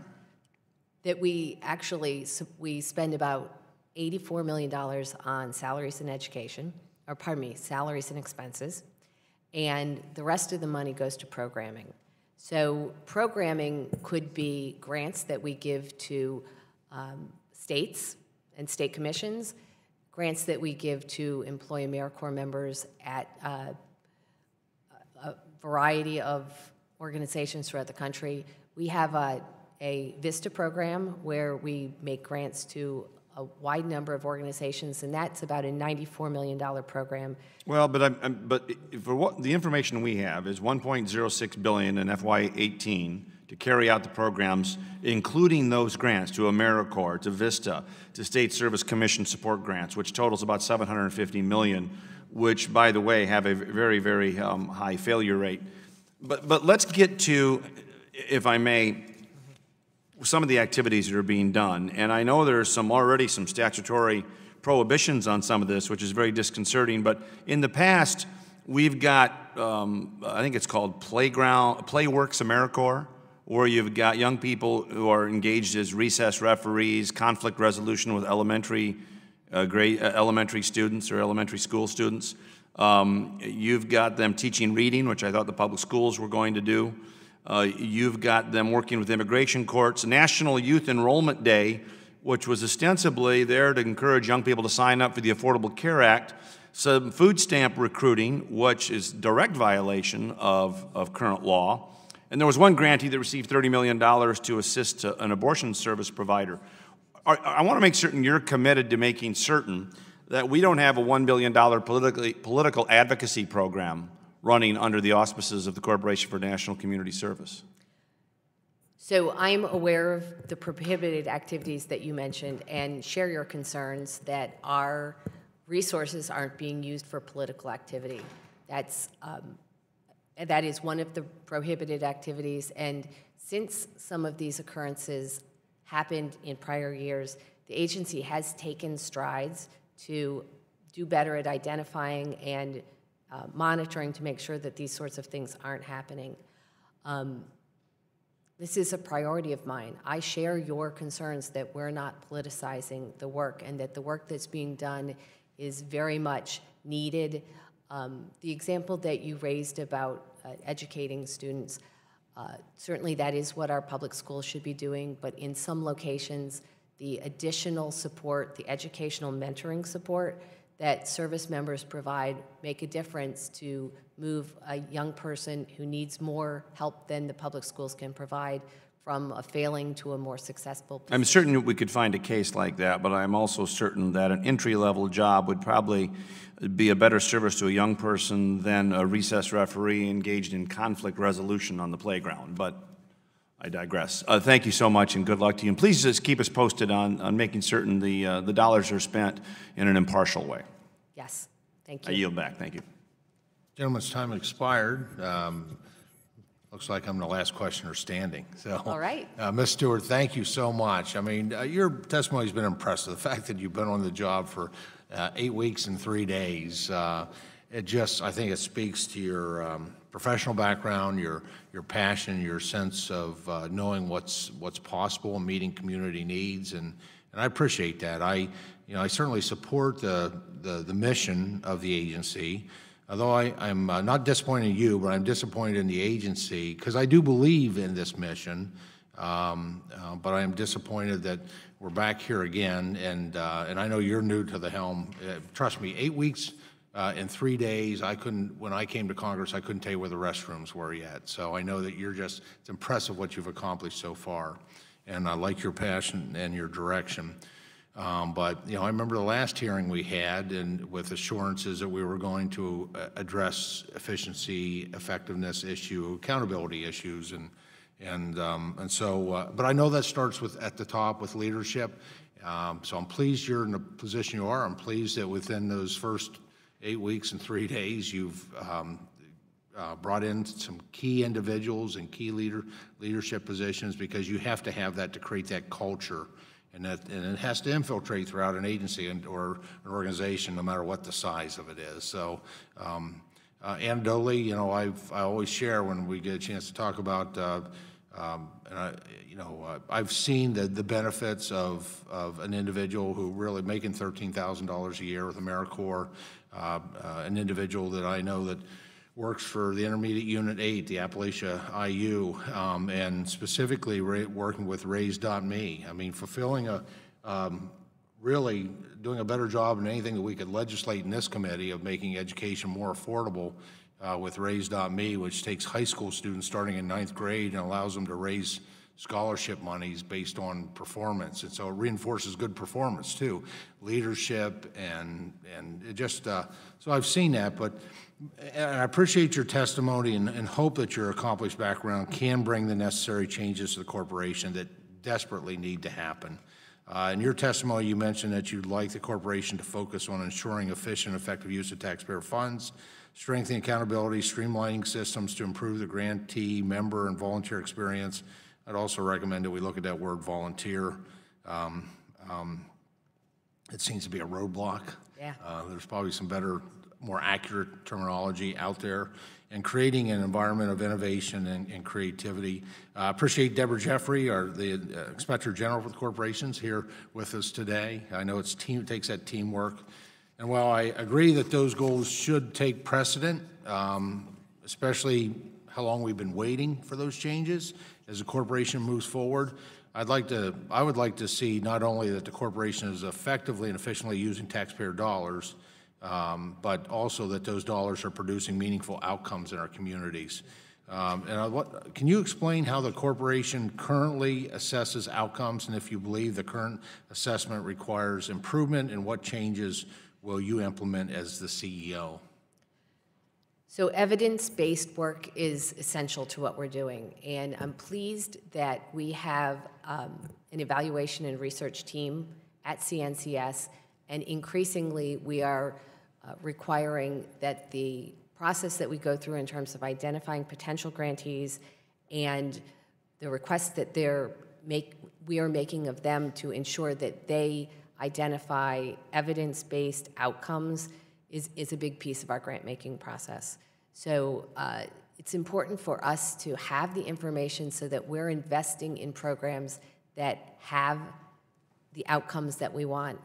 Innovation's important, and sometimes we need to be looking at new and creative approaches to address issues, but we should be putting the bulk of our resources behind programs that are evidence-based and have outcomes that we can rationally expect. Are we tracking the financial value of outcomes in any way? Because I mean, that's important. We've heard a lot about finances, and we know that we have a responsibility to be good stewards, but just curious if that is a variable that you are going to be looking at in terms of outcomes. What is the value of what is achieved?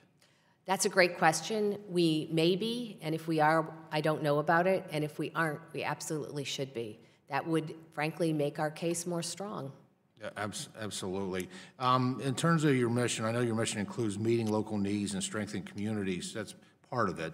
How are these local needs determined, and how responsible and flexible is the agency as needs emerge? Or are you just doing what you've always done? So flexibility is actually one of the beauties of our program. And an example of that would be the flexibility that we've employed around this opioid epidemic.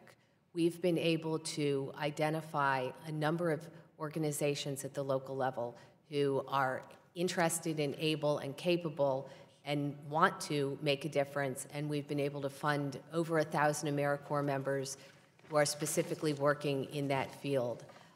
The flexibility of our programming is one of its great strengths. Thank you. Obviously, it looks like we could talk a long time, and we'll have to do that outside of here. I'd like to again thank you, Ms. Stewart, for taking time to testify before the committee. Now I'm pleased to recognize my friend and ranking member, Mr. Scott, for any closing remarks. Thank you, Mr. Chairman. Mr. Chairman, first I think we need to make a little comment about the terminology.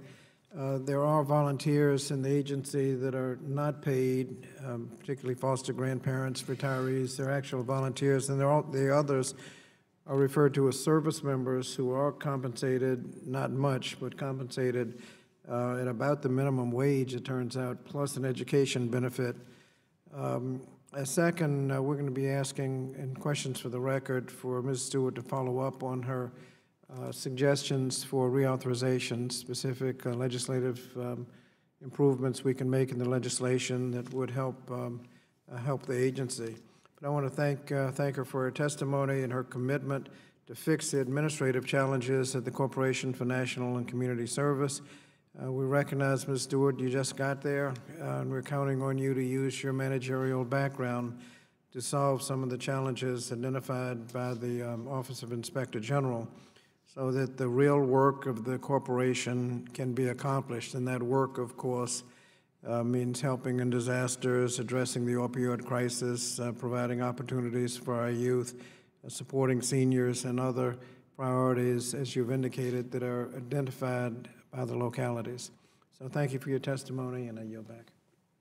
Thank the gentleman. I just offer my closing.